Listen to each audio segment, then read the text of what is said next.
عبيتي مينستريم ميدياتات دمصيان تግራይ تلفزيون علاو لغورو حوريتا ينيرو بزحت تقاموتات كل على يخوليهم بتعمل غرمن ነገር ግን ሰብ እንድምታይ ላክል አመንግስት ለእምነት አህምለ ይብሉ ለረጋገጽና ሉ ሰሙን ይኔር ሓደ ቀርጻታት ላተዓዘውና ወይች በጣም መሰከፊ ምናልባት ህልም ኮን ይخلي ዝለውቀለሁ ሰላም ቤተሰብ መቀለ ታይምስ ብለለሁም ሰላም ይጣና ይብዝሐልኩም እንኳን በሰላም ተጋነና አሸናፊ ገሮ መስቀሌ ሎም አንቲ ምስ ቲክቶከራት መሰረት ልገረጽ አንሄት ክንገብሪና ቲክቶከራት አብ ትግራይ ፍላይ አብ ሰሜናዊ ምዕራብ አብ ወረዳ ስገደ ትርከብ ተመዛበልቲ ለዕላ 17 ተመዛበልቲ ለርከቡላ ሕጻጽ አይዲፒ ካምፕ ተረኺቦም ለህዝብ ዓለም ዕላው ልገርዎ ሓደ ናይ ብጣዕሚ መሕዘን ናይ ጥሜት ምስሊ ነይሩ እቲ ምስሊ ሱ መሰረት ብምጋር ኣብ ትግራይ ልርከቡ ተመዛበልቲ ለለውሉ እዋናዊ ኩነታት ብምስሊ ቁልጭ ለበለ ለርኤ ኮይኑ ስለል ተረኸበ በዚ ድማ ኣመል ዓለም ልርከቡ ኢትዮጵያውያን ኣመል ዓለም ልርከቡ ኤርትራውያን ኸሙ ድማ ልተፈላለዩ አካላት በትል ተፈጠረ ነገር ከልቦም ብምሕዛን ልተፈላለዩ ሓገዛት ላብ ሕጻጽ አይዲፒ ካምፕ بملأخ سواءونتهم لرجاجوتسلو سمون خوينو تعزينا أنا السمون زي بز مسارة زي مخنيات زي لكفتر الجوارو تيك توكرات كل سبب لا مسجونهم يلركب نحناون هم على تايمس انقع زي جوارهم انقع لمنجستي أبرابرهم وكنول نفوتينا قلنا زجن على حدا تيك توكرات اللي رأنا يوم لي تلمده ولا لا ما نورت الغنو تجوارات كقطو سلالهم نحن لهم ميديا كريسايزنا مجوار كم عدونا مجوار كجسسونا مجوار حلفنت سلالنا إنه هذا فيديو زي أزجاجي لهم كم صوف وتيلهم على اليوتيوب هم تلتلا مدى برنامج نكشالو ده أحبرهم مني كتزلقوا بتحتنا يعدم أزي مقالة تايمسيو سبسكرايب بمجوار بيتسمنا خونو لغت سألنا وهل خنا راح قط حبيرنا كن خدينا بحرم الشجر سماليسا كوجعي قطلية مسانا خون هزل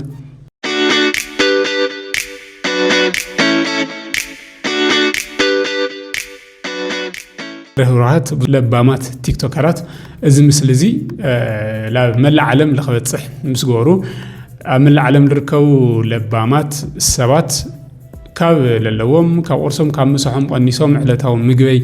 بالخالو مالتي بنورت لخاله بنورت بقرشي لخاله بقرشي بمويا لخاله بمويا حجزهم لازم تمزابلتي كوصحو إلا رأنا عينا قلنا زجن عميديا لركو حدا سبات بتلي أزوري تيك توك لركو حدا سبات بزوم تمزابلتي نعلم كونتنت كسرحو تعزينا مو إزي منوري تجوار مخانم كابهم ساتله كقطعوا هم للوم نعمل نجار حلفنت سلالنا أنا هم قالت أمس زي فيديو زي كنسرحه الفوتنا زي برنامج زي كساب لواد دلو أنا لعلي 3 مليون قرشي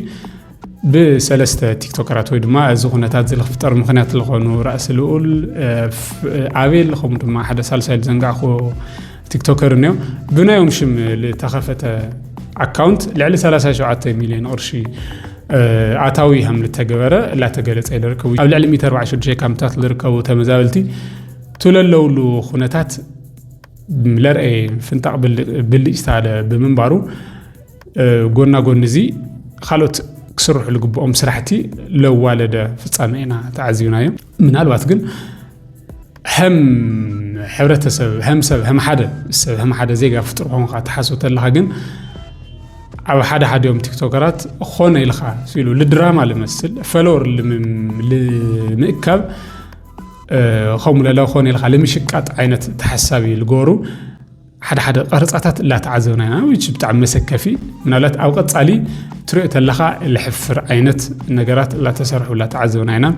بوزح السوات هم بمقارم أو انتوا يلوم دقافهم كهولة لا تعزونا هنا في الليل نزيهم لو قص حدا صحفات أو تفلالي محورة ميديا كزرقو حتى لو كاولوها ونورو كومنت همو تاليت جورو نيرم إذا الأكل من أنا قيم تفتري سلزي سم بزي درجة زي قولهم تلولو حد ناتهم تمزابلتي أكلاوي قصتها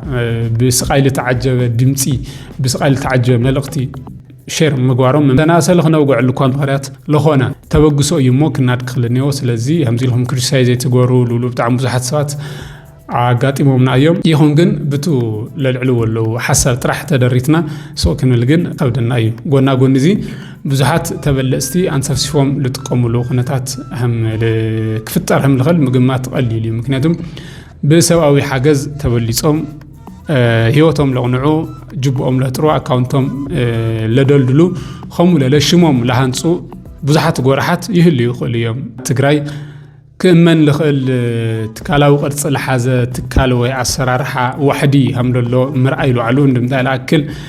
ለሰንብድ ምዃኑ ፍሉጥ እዩ ኣብዞም ሃም ዝለወሉ ኣካላት ብፍላይ ኣብዞም ሃም ዝለወሉ ኣነዋሪ ዝኾነ ስራሕ ዝሰርሕ ኣለዉ ኣካላት መንግስቲ ተኸታቲሉ ምርመራ ተትገብረሎም ፅቡቕ እዩ which is ንሕና ካፍቱ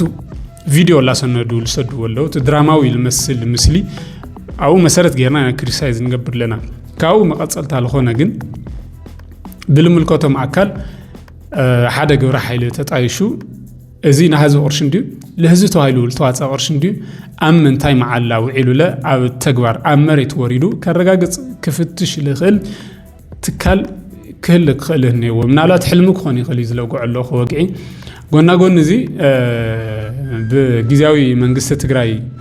ዝናሓፃፅ ጉዳይ 2-3 መዓልቲ ኣጀንዳ ምስ ኾነ ካቢኔታቱ ኣኪቡ ተዘቴ እየ ኢሉ ኦፊሻል ገይሩልና ነይሩ እና ሓደ ኣብ ሰሜን ምዕራብ ዝርከቡ ብሰባት 3 ሰባት ኣካውንት ከፊቶም ላብኦም ቱ ሓገዝኩም ክትእትዩ ትኽእሉ ኢኹም ብቅርሺ ትደልዩሉ መፀዋዕታ ገይሮም ነይሮም ምናልባት ዓበይቲ ሜይንስትሪም ሚድያታት ናዚ ዓዲ እዚ ድምፂ ወያነ ትግራይ ቴሌቪዥን እውን ለዕላው ልገብሮ ሓበሬታ እዩ ነይሩ ብጣዕሚ ልገረመኒ ነገር ግን ሰብ እንድምታይ ለኣክል ኣብ መንግስቲ ለእምነት ሃምለ ይብሉ ለረጋገፅናሉ ሰሙን ነይሩ ብቀጥታ ላፍቶም ቀድም ኢለ ልገለፁ ክልኩም ብጣዕሚ በዝሕ ለለዎም ውዳበታት ላው ልቐረቦ ላው ልኣመኖ ላብ መሓዝቱ ላው ልኾኑ ቅርሺ ፈሰስ እናተገበረ ነይሩና ልዕሊ ማለት ብኣማኢቲ ሚልዮን ልግመት ቅርሺ ኣትዩ ክኾን ሃም ልኽእል ምግማት ይከኣል ኢና ሶ እዚ ግን ውህህ ደቢሉ እዚ ኣማእኺሉ ኣብ ዝተፈላለዩ ና ተመዛበልቲ መዕቆቢ ካምፕታት ዝርከብ ተመዛባሊ ክሳብ ላብ መረበቱ ልምለስ ተናሰ ዕለታዊ መነባብሩ ብልሐሸ ምግብታት ተዓጅቡ ልደፍአሉ ኩነታት ተትፍጠር ንስኹም ለ ንሕና ለ ለቕስነና ጉዳይ እዩ ኢለ ይልሓስብ ምናልባት ኣብ ዛዕባ እዚ ክውሰድ ልግብኦ ና ሕጊ መረምታ ክውሰድ ልግብኦ ና ምኽባር ሕጊ ምንቅስቃሳት ተትህልለ ብጣዕሚ ፅቡቕ እዩ ኢልና ኢና ንኣምና መቐለ ታይምስ ምክንያቱም ኣብ ቀፃሊ እንደገና ካልኦት ሰብ ስራሕ ይኹን ተፈጥሯዊ ፀገማት ክፍጠሩ ተለው ለይተማእኸለ ኣሰራርሓ ብዙሓት በላዕተኛታት ልኽፍጠሩ ልኽፍልፍሉ በሪ ልኸፍት ኣሰራርሓ እሞ ኣብዚ ኸይዲ እዚ ብጣዕሚ ጥብቕ ዝበለ ቁፅፅር ተትግበሮ ሓደ ዓርሱ ዝኸኣለ ሃገር ፎታይ ዝኾነ ግሩፕ ወይ ድማ ውዳበ ተፈጢሩ ወይ ግብረ ሓይሊ ተፈጢሩ እቲ ግብረ ሓይሊ እዝታት ላተቆፃፀረ ልክዖም ተተእትዮም ወይ ናቱ ህዝቢ ለለዎም ቅራብ ናቱ ህዝቢ ለሎ ፀገማት ና ምፍታሕ ና ምእካብ ድሌታት ተተቆፅሎ ብጣዕሚ ደስ ዝብል ሃምዚ ተሓቢርና ጥራሕና ኣብ ትግራይ ለሎ ፖለቲካዊ ይኹን ኢኮኖሚያዊ ካልኦት ና ሰላም ድሕነታዊ ፀገማት ክንፈትሕ ኢልና ንኣምን ንሕና ሃም መቐለ ታይምስ ማለት ግን ድማ ኣብዚ እዋናዊ ኩነታት ኣመልኪትና ንሕና ለሃም ሓደና ሚድያ ትካል ሓሳብና መሃብ ህዝባዊ ሞራላዊ ሓላፍነት ኣለና ኢልና ስለንኣምን ኢና ብዛዕባ እዚ ኣውጊዕና ምናልባት ዛዕባ እዚ ብትለልዕልናዮ ሓሳባት መሰረት ብምግባር ብዙሓት ተቃውሞታት ክልዓሉ ይኽእሉ እዮም which is ንሕና ድለዋትና ኣብዝና ሓገዝ ምስብሳብ ስራሕቲ በተለይ ኣብቱ ኣብና ሓፃፅ መሰረት ብልግበረ ልተልዓለሞ እዚ ላብ ካልኦት IDP ካምፕታት ተዘርጊሑ ልርከብ ብዙሓት ቲክቶከራት ዩቲዩበራት ሰባት ሰብ ሃፍቲ ሰባት እጃሞም ላበርከቱ ላብ ልርከብ ዛዕባ ጉዳይ መፂሆም ክሊር ዝኾነ ሪፖርት ላብ ተመልከቲ ክነቕርብ እንደሊና ላፍቱ ለሓገዘና ህዝቢ ተመሊስና ክነብፅሕና ትብሉ ሰባት እንድሕርሃሎም ኾንኩም መቐለ ታይምስ በርና ክፍቲ እዩ ኣብ ከተማ መቐለ ጎደና ሮማናት ጥቃ ኣብ ልርከብ ኦፊስ ኩሉ ግዜ ክነተኣናግደኩም ኢና ወይና መቐለ ታይምስ ስቱድዮ ኮይና ክነተኣናግደኩም ኢና ልነረና ፃንሒት ብጣዕሚ ለመስግን ክብረት ያለና ደቂ ዓበይቲ ሕዚ ለ